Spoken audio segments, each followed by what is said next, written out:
I'm a 30-year-old woman engaged to Joseph Mayo, who's 32. We got engaged a few months ago, but haven't begun planning our wedding. We currently live separately because I'm the primary caregiver for my mother. My parents divorced a few years back, and ever since, I've taken on the role of taking care of my mother.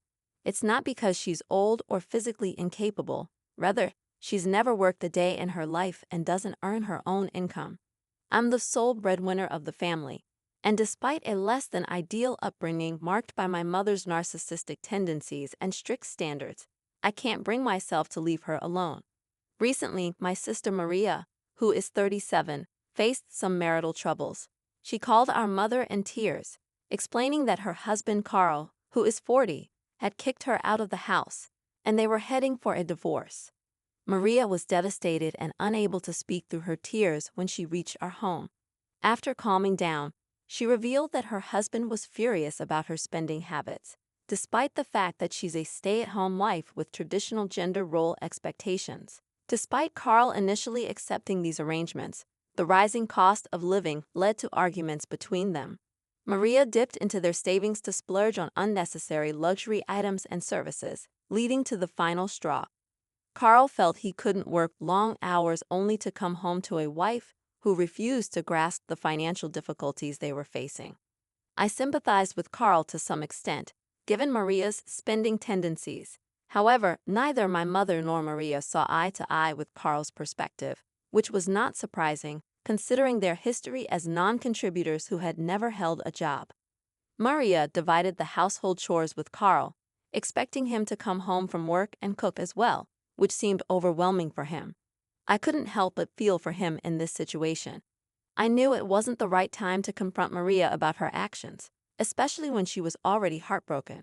I offered Maria a place to stay with us for as long as she needed, despite requiring some budget adjustments on my part. It was the right thing to do since she had nowhere else to go. The initial days were challenging as we all adjusted to this new living arrangement. Maria's emotional breakdowns were frequent, and I couldn't help but empathize with her situation. During one of her moments of vulnerability, she suggested that out of respect for her divorce and her grieving period, I should postpone my wedding for at least 3 years. She felt this would give her time to process her divorce. I stared at her in utter disbelief because there was no way I was going to postpone my wedding for her. When I looked at Mom, she simply nodded in agreement, as if this was a perfectly reasonable suggestion. I firmly declined and retreated upstairs to my room. Imagine my shock when, 2 weeks later, I spotted her in a cafe with Joseph, laughing and chatting as if nothing had happened. Joseph had told me he had errands to run, and I had no idea he was meeting up with my sister. I was livid, and I confronted them, but Maria brushed me off, claiming she was merely trying to be friendly with a new member of the family. I found this behavior utterly unacceptable, especially coming from Joseph, who was well aware of my strained relationship with my mother and sister. I stormed home and confided in Mom about what I had witnessed. To my astonishment, she remained nonchalant, stating that it was okay because Joseph was good-looking and she needed the confidence boost. According to her, who else to turn to for such reassurance than family? I couldn't believe my ears. I reminded her that Joseph technically wasn't even family, considering they didn't want me marrying him for the next 3 years. Yet, here she was, cozying up to my fiancé as if it were nothing. Mom casually asserted that this was how things were and warned me to prepare for Joseph to leave me, citing Maria's attractiveness as an inevitability that would lead men astray. I couldn't fathom my own mother, whom I supported, saying something so hurtful. I realized I needed to rid my life of this negativity, both from Mom and Maria. Determined, I put my plan into motion. I began searching for one-bedroom condos to rent and shortlisted a few job options that either my mom or Maria could pursue to support themselves. I was tired of being their cash cow and emotional punching bag. After a couple of weeks, I found a suitable place not far from my workplace. I kept my distance from Joseph, deciding to give them the silent treatment, as my mind was already burdened with too much. I had made up my mind to end things with Joseph due to his concerning connection with my sister. Once I had everything arranged, I called for a family meeting in the living room. I told Mom and Maria that I was moving out. Although I had covered the rent for the upcoming month, they would have to figure out their situation afterward. Maria had the audacity to laugh at my decision, but I was dead serious. I handed them a list of jobs I had researched, explaining that these positions could cover their basic expenses. I made it clear that I was done being taken advantage of by them. All they did was take from me, offering no emotional support in return. My mother reacted hysterically, yelling and breaking things, labeling me a monster and a terrible daughter for doing this to them. I stood my ground, stating that if I was a monster, so be it. I was done catering to their needs. I felt liberated, even though I knew this drastic step was necessary. I questioned if I was being too harsh on my mother and sister, but I couldn't shake the feeling that I needed to cut ties with them. Joseph finally called me, puzzled about my cold demeanor. I shared my new address and updated him on the situation. I revealed that Maria had been flirting with him, and my mother had implicitly encouraged it. Joseph showed me a text from my mom, claiming they were planning a surprise birthday party for me. He had met Maria at the cafe, expecting both of them to be there. However, my mother had backed out at the last minute, leaving Maria to be overly flirtatious. Joseph sensed something was wrong and wanted to share this with me, but my distant attitude had prevented him from doing so. I apologized for my behavior, and I asked him to cut off all contact with my family and block them, which he promptly did. Joseph and I reconciled, but with this new information about my family, I knew forgiveness was beyond reach. Our wedding date has been set, and despite the overwhelming details and planning ahead, I'm filled with excitement. I cannot wait for this new chapter of my life to begin. On another note, my mother has found a job somewhere, but she continues to hurl insults at me whenever she gets the chance. I remain undisturbed, having cut all ties with both her and Maria. I've deliberately removed their negativity from my life, and since moving out, I've found immense happiness. Today, I had my first dress fitting, and I felt absolutely beautiful. Although I missed my mother and wished she could be there, I was surrounded by an amazing group of friends who offered their unwavering support. My aunt, a motherly figure to me, drove down to help, and she's been incredibly supportive throughout the entire wedding planning process. Joseph's family has also been remarkably helpful and understanding. Paul, one of Joseph's relatives, reached out to offer his assistance. He assured me that I could call him anytime if I needed help with the wedding preparations. He's even invited to the wedding, unlike my mother and Maria, a fact that now makes me chuckle. While there are moments when I find myself missing my mother, deep down, I know that removing her from my life was the best decision I could have made. I'm embracing this new chapter with positivity and surrounded by people who genuinely care about my happiness. Diego, congratulations on your wedding. I'm delighted to see you surrounded by such supportive people now. I'm incredibly proud of you for standing up for yourself. Good job. Let them wallow in their misery and complaints. You don't owe them a thing after all you've done for them. Focus on your future and let them stay in the past where they belong. As for my own story, I'm a 27-year-old woman who has been a sleepwalker since I was 7 years old. This condition has been a part of my life, with periods of respite ranging from a few weeks to a few months. Every person I've dated has known about my sleepwalking, and my now husband Julian, a 30-year-old man, was no exception. He found it amusing and accepted it without hesitation.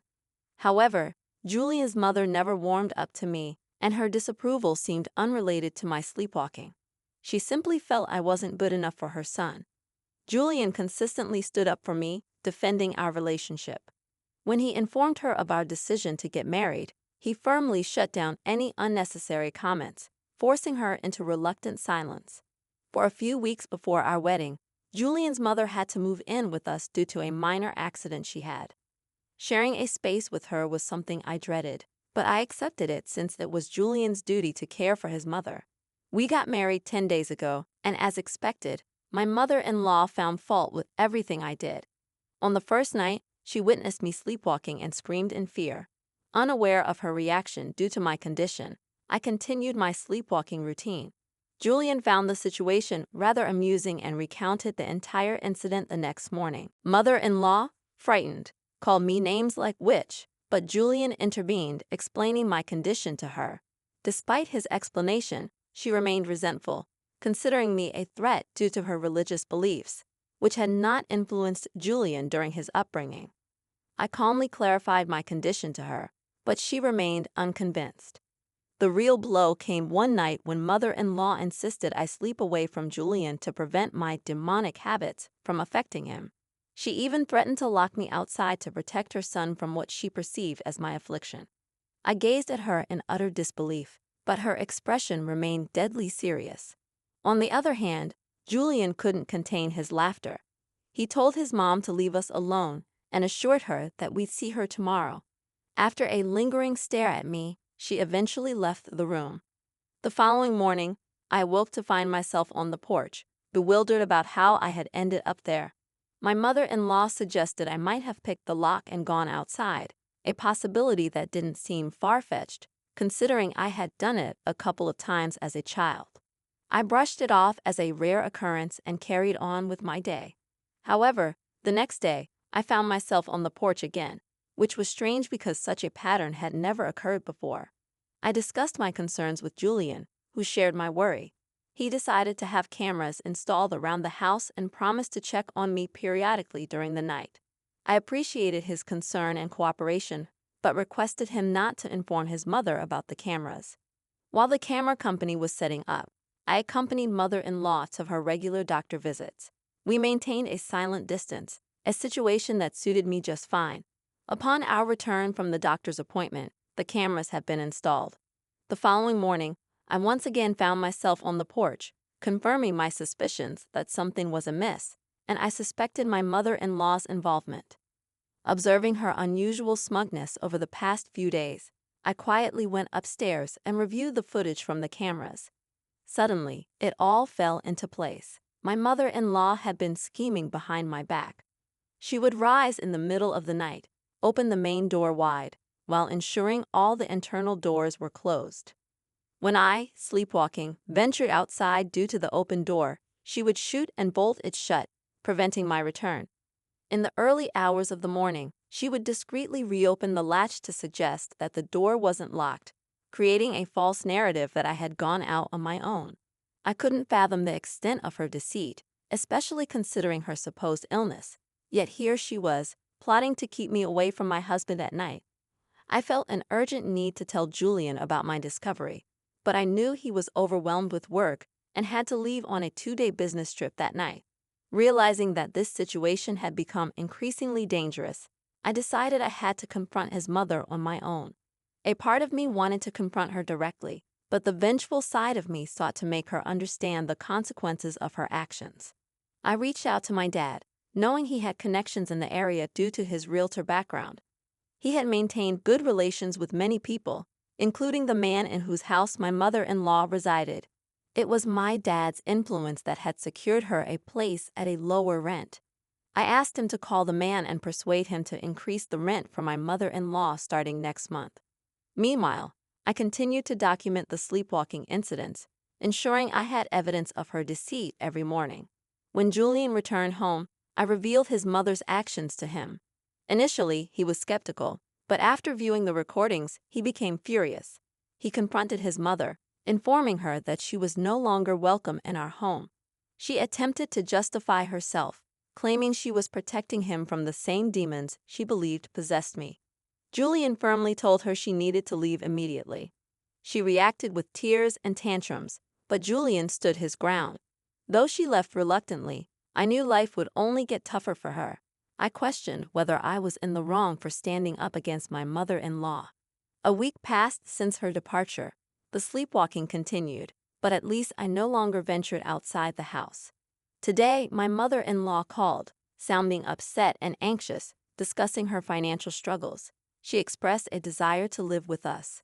Julian firmly rejected her request, refusing to jeopardize my safety. She asked for money, but Julian declined, emphasizing that her affordable housing had been arranged due to my dad's connections, making it clear that she couldn't exploit my parents' contacts while mistreating me. Eventually, she said she wanted to apologize to me, but I told Julian that I had no interest in her drama and requested her to leave me alone. I'm not concerned about how my mother-in-law plans to arrange the money. She will likely have to downsize, but Julian and I are adamant that she won't be living with us. She has moved to a smaller place, which is thankfully further away from us. However, she has completely vilified me, spreading negative comments about me on Facebook. While I usually avoid such drama, Julian refused to tolerate it.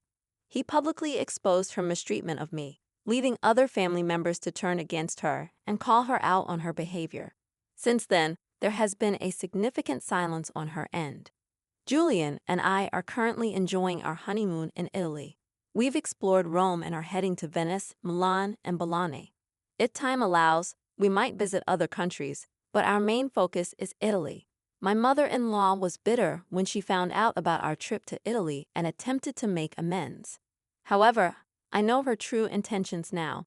Julian has left any possibility of reconciliation up to me, respecting my decision not to reconcile with her. Mother-in-law tried to play the victim on Facebook again, but she was promptly shut down by others. It was quite satisfying, and I can't help but revel in my pettiness. I'm grateful to have a supportive husband who stood up against his mother for me, as not all spouses are willing to do so. I'm looking forward to the rest of my life with Julian, enjoying every moment. Thank you for your kind words and support. Remember, if you have your own story to share, feel free to email us at the address provided in the description. Your engagement with the channel through likes and subscriptions is greatly appreciated. We'll be back soon with more stories. Thank you for tuning in.